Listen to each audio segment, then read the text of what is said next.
Halo Sob, jadi bagaimana menurut kalian tentang berita yang saat ini beredar bahwa Pemprov Jakarta itu tidak akan meniru kebijakan di Jawa Barat, terkhusus pada kebijakan yang diterapkan oleh Kang Deddy Mulyadi tentang anak nakal yang akan dikirim ke barak militer. Menurutnya, cara yang lebih edukatif dan partisipatif akan lebih efektif dengan cara menambah jam operasional taman dan perpustakaan yang ada di titik-titik sekitar Jakarta. Jadi menurut kalian hal tersebut adalah cara yang efektif atau bukan?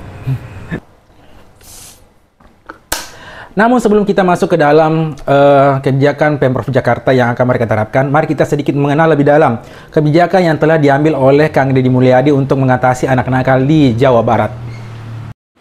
Jadi program yang telah dijalankan oleh Kang Deddy Mulyadi di Jawa Barat bernama Pendidikan Karakter, Disiplin, dan Bela Negara Kekhususan.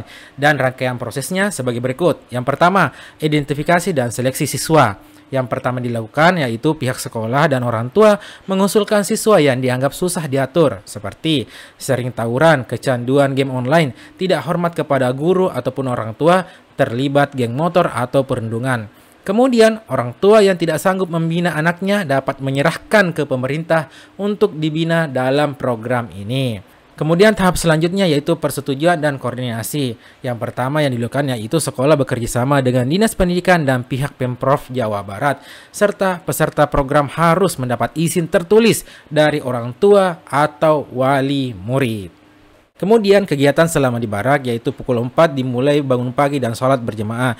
Pagi sampai siang latihan fisik, baris berbaris, dan kedisiplinan militer. Di siang sampai sore pelajaran bela negara dan akademik.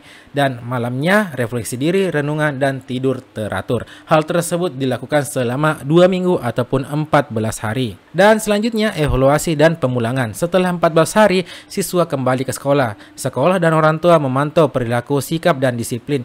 Jika diperlukan, siswa yang telah memasuki barak selama 14 hari tersebut bisa kembali lagi apabila sifatnya belum menunjukkan perubahan. Kalau menurut saya sih nggak melanggar HAM ya Bu, kan anak kita nggak disiksa juga di sono, malah dikasih ilmu.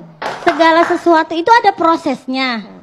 Jangan sebelum proses itu dimulai kita jangan kontra dulu, jangan mendikte, oh ini begini gini. Kita tunggu dulu tuh, program itu kan berproses. Nanti setelah proses ada hasil.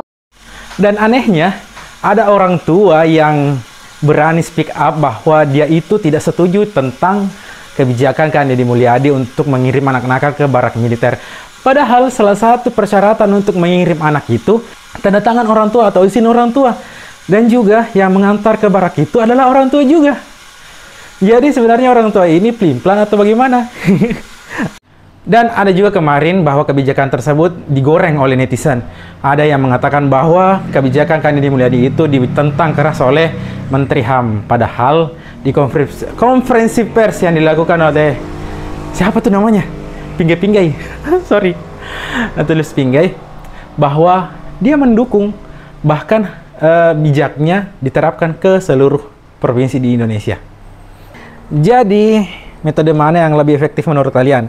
Metode yang diterapkan oleh Pemprov Jakarta melalui perpustakaan dan taman yang lebih lama operasionalnya dengan cara edukatif dan partisipatif, ataupun metode yang diterapkan oleh Kang Deddy Mulyadi di barak militer yang lebih menekankan kedisiplinan dan kepribadian. Tulis pendapat kalian di kolom komentar.